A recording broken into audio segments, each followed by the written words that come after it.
have been actively working on trying to go offline as much as possible this year. At the start of this year, my relationship with my phone was quite bad. I was doom scrolling a lot. I was unhappy and motivated, and I was just in a very low mental state. So I realized enough was enough. And so in the past few months, I have just been trying a lot of different things to see what works for me and how can I change my behavior with my phone in a way that's sustainable and actually works in the long term. These are the things that I have learned and what I have found has worked for me. I think the main problem was I was living my life on passive mode. I was just doom scrolling and consuming and allowing life to happen to me rather than from me. So I realized the only way I'm gonna truly get offline was if I created a plan and schedule for my life. If I have plans in my week, that's gonna be an active barrier that's gonna stop me from going on my phone. So in this video, I'm gonna take you along my week and show you what my week looks like now when I'm spending less time on my phone and more offline in the real world with people, doing things, hobbies, having plans, show you how much better my life is as a result of making these changes. I took myself to a wheel throwing pottery class because I think it's important to seek novelty and learn new skills. It keeps life fun and interesting, and it's also satisfying seeing myself improve. I really enjoyed this class at House Pottery. This was my second time trying wheel throwing pottery, and the first time I could barely make one. And in this session, I made 4 pieces that I am super proud of. I am actually getting 3 of them glazed, so we shall see how they turn out in 6 weeks. I really don't want to give the impression that my journey on spending more time offline has been like this smooth sailing thing, because honestly, that could not be further from the truth. I think a lot of my success in going offline has been because being online was so negative. I was consuming a lot of news on my social media, and if you are aware of the state of the world right now, it is pretty scary. Every time I would go on social media, first thing in the morning, last thing at night, all throughout the day, I was just watching video after video after video of really like intense traumatic things. It was just having such a negative impact on my mental health, my mood, nervous system was going crazy, yet I couldn't stop because I felt like, well, I need to be informed, I need to know what's happening. And it wasn't even actually because of me that I stopped going on social media, it was actually other people in my life telling me like, we can see the impact it's having on you. This is not healthy. Please try to make changes so that you're not on social media so much because it's having such a negative impact on your mental health. So that was like a really hard thing to navigate. And I noticed that when I spent less time on social media, I suddenly had so much time and space to really think about things in a much more productive, healthier, calmer way. And that's when I started writing poetry again. I've been writing a lot of poetry lately, and I think the reason why I've been writing a lot is because I finally have given myself the space to write. When you're constantly distracted every minute of the day, you don't have time for hobbies to come out and play. That rhymed. And I remember one night I wrote this poem. It was like 2 in the morning, I think. It was like quite late. And it was just about everything I felt about the state of the world. Things that are happening in Iran, Palestine, the US. It's all quite heavy, and I felt quite hopeless about everything. But when I put all of that into creativity and wrote in the poem and then posted it and connected with you guys on it, that took that feeling of helplessness and fear that I had from scrolling online, and it turned it into something much more real and tangible, and like I was connecting with you guys about it. And I realized that was a better way of dealing with all of this. And I was actually invited to the Roundhouse Poetry Slam Final 2026, and it was such an incredible experience. I actually watched Roundhouse poetry videos on YouTube when I first got into spoken word poetry 10 years ago. The poets were so incredible that they inspired me to write my own poetry. So it felt like a very full circle moment that 10 years later I was invited by the Roundhouse to see the Poetry Slam Final in person. I mean, I was inspired 10 years ago, but it is a completely different experience seeing it live in person. I felt all the feelings. The amount of incredible young talented poets on that stage. They made me laugh, they made me cry, they made me feel. More importantly, I left feeling so hopeful. I think sometimes when you're online, you can be stuck in this small bubble of negativity, and sometimes you just need to step out of that online bubble and dip into your real life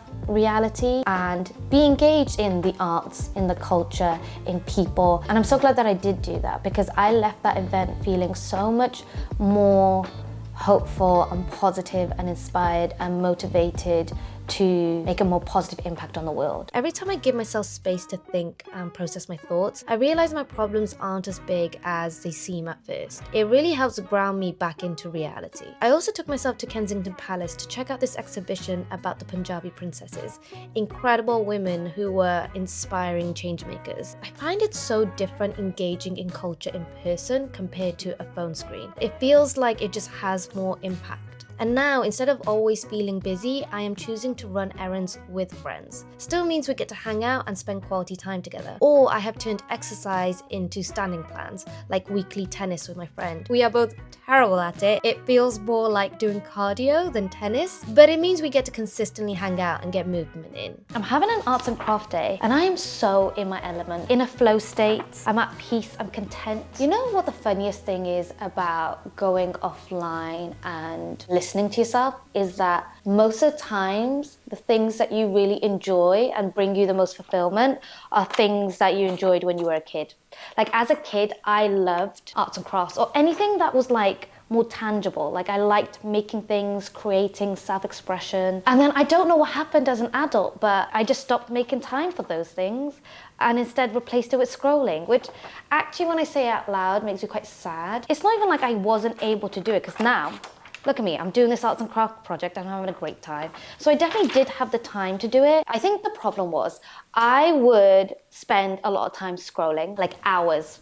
As soon as I woke up, before I went to bed, multiple times throughout the day in between. And so I would lose hours of the day because I was scrolling. And the things I was scrolling was making me feel a lot of not fun emotions. I was comparing myself a lot, feeling like I wasn't good enough, having this anxious feeling like I need to do more, but at the same time, not doing anything because I was scrolling. So by the time I left my phone, I'd be in a state of like stress. And then because I've lost so many hours of my day because I was scrolling, I would then feel rushed to get everything else done. So I would constantly feel like, oh, I have so much to do in such a short amount of time because I created that scenario for myself. And then when I would think about doing other things like socializing, hanging out with friends, or doing a fun hobby, I'd be like, I don't have time for that. That's too overwhelming. I don't have the capacity.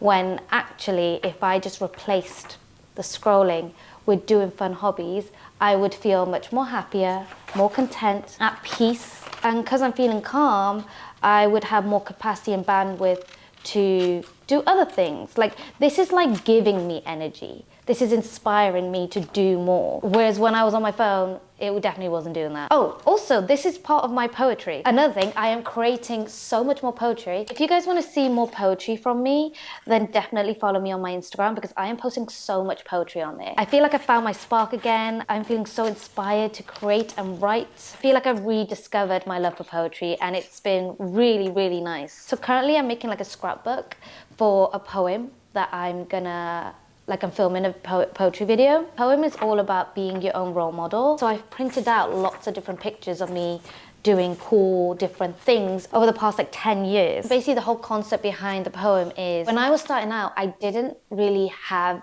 anyone to look up to. Like there was no one I could see that was like from a similar position to me and be like, oh wow, well they went on to do it, so I'll just copy what they did. Like I didn't really have anyone to guide me. And if you've been watching me for a while, you'll know like the past 10 years, I've basically just been trying to figure everything out on my own. And in doing so, I basically became the role model I needed. So now I have like 10 years worth of experience in so many different things, like being a homeowner, building a business, creating a community, solo travel, and be independent. Like there's just so much that has happened in the past 10 years, and all the mistakes and all the lessons and all the growth. And now I have all this information and all this knowledge, and I kind of want to help people who are where I started, but we don't have a role model. Knowing what I know now, I realize that if you don't have someone to look up to, it's okay. I want to encourage people to go out there and be the person that they want to be and help them along the way, like empower them. It feels really nice to be able to focus on something for a really long time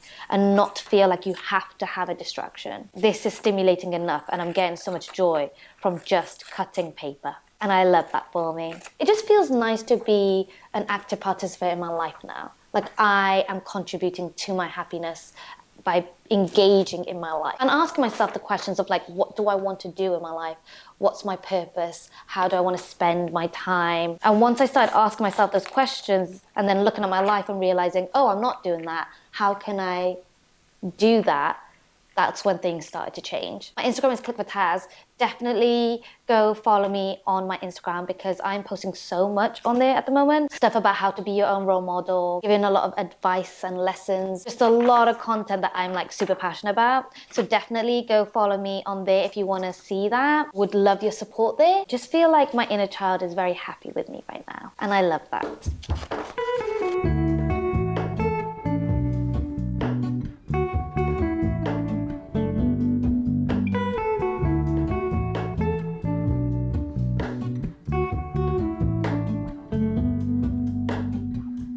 Hello, Ramona. I can't shake the simplest feeling. I want to show you guys my dress because I just think it's the cutest thing ever. This is such a cute dress that I've had for a while actually. It's from Nobody's Child and I bought it in a sale like a few months ago and then I didn't know what to do with it. Like I just didn't have an occasion to wear it for. That was until today because today I'm going to a pink themed party and I literally just had the perfect dress in my wardrobe for it. That like literally never happens. So yeah, I brought the pink dress out. This is the first time I'm wearing it and I just feel so cute and so girly and like a princess. I'm gonna put on Dolce & Gabbana The One perfume. As you can see, I'm like finished with it. I think it might be time to get a new one. Lovely. I'm gonna go in with some lip gloss, some pink lip gloss to stay in theme. I don't wear the color pink often and this is making me want to change that. I feel like I need to be a pink girly more. For shoes, I'm gonna go for these white mini heels. My social battery is quite low. I feel like I say this every time, but then I go to these events and I'm like the biggest yapper. So I feel like I don't even know what my social battery is gonna be. Anyway, it's time for putting on some jewelry. I feel like in a very whimsical mood. I don't know if I should go full whimsy and wear butterfly earrings. Or I can go for something like this. Should I go for this one? Or should I go for blue butterfly? I think this one makes more sense. Oh, that does look quite cute. She is quite cute. The thing is, I do actually like dressing up. I just never make the effort to, but I think that's something I need to, oh, actually, should I wear these? Guys, I've got too many options now. We've also got these. Oh, these are quite nice too. You know what, I'll just stick with these. I'm gonna stick with these. Otherwise we could be here all day. I do feel cute. Honestly, it's kind of crazy how much of a difference how you dress has an impact on how you feel, or at least me.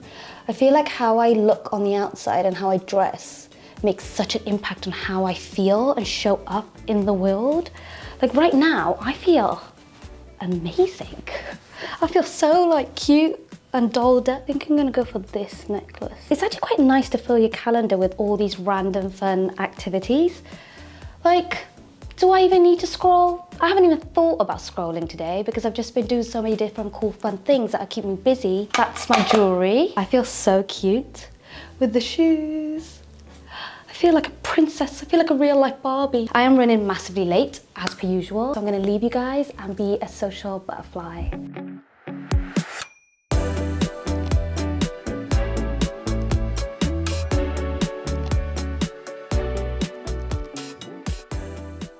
I'm just getting ready because I'm speaking on a panel today. I'm just putting some hair oil on the ends because my hair used to be so dry and so straw-like. So I'm trying to learn to take better care of it now, especially the ends. The ends were like so dry. When I got my hair cut, it was like strands of like straw at the end. It was bad. Panel is all about authenticity and how to be authentic online. So I've been doing some thinking about what I can talk about. If you know me and you've been watching me for a while, you will know that when I first started making content on this channel, like 10 years ago, I was posting very vulnerable, like super vulnerable poetry on this channel.